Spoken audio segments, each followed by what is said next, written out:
असे संतीचे परिणाम जीवनामध्ये चांगली संगत चांगले संस्कार असेल तर माणूस सुधारायला काय चालत नाही. आणि तिथे साधनेला खूप महत्व आहे. असाध्य ते साध्य करून कायास कारणाभ्यास तुका म्हणे अभ्यास करायचे काय अभ्यासाचे काय करायचे. आता भक्त आहे ते गाणा गेले उदास गेल्याच्या पास निवारून. मग कुणाला भजन येणार नाही, कुणाला गायन येणार नाही, कुणाला वादन येणार नाही, कुणाचा भाव फार मोठा. भाव तिथे देव भावाला म्हटलं. आणि या चार युगामध्ये सत्ययुग त्रेतायुग द्वापारयुग कलयुग.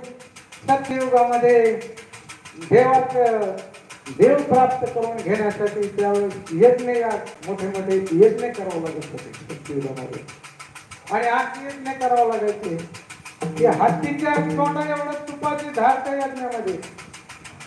मग तो काळ कोणाला पुढच्या काळामध्ये त्याला योग याग म्हणजे असे उपासना करून असं करून परमेश्वराची प्राप्ती करायची.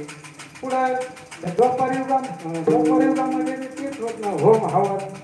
पण आता कलियुगामध्ये नाम साधनेला फार महत्व दिलेलं आहे. नाम साधने एक तत्व नाम दृढ धरे मना. एक तत्व नाम दृढ धरे मना. हरि ते करुणाय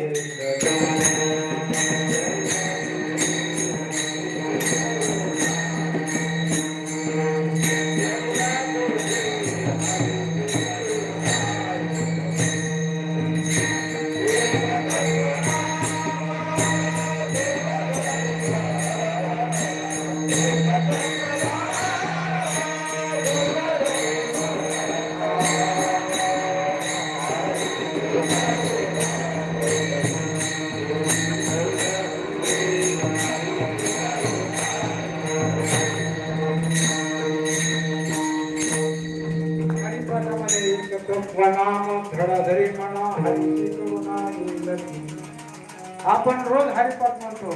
हरिपाठामध्ये हरीचे नाव हरी या शब्द 108 वेळेस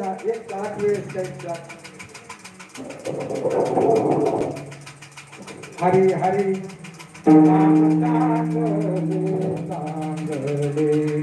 माझे कंठी राहो भले प्रतिकूळ उधळले.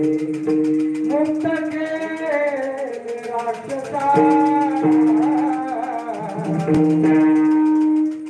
जी रामात ताकद नाही की नामात ताकद.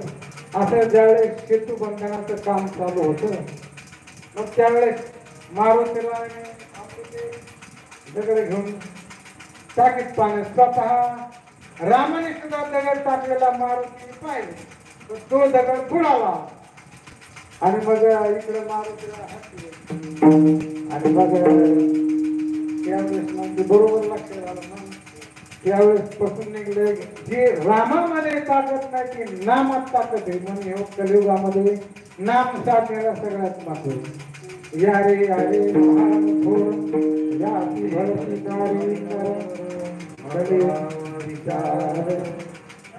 चिंता कोणाची. नामाला खूप ताकद आहे. राम कृष्ण लाभे दोन्ही जागी. राम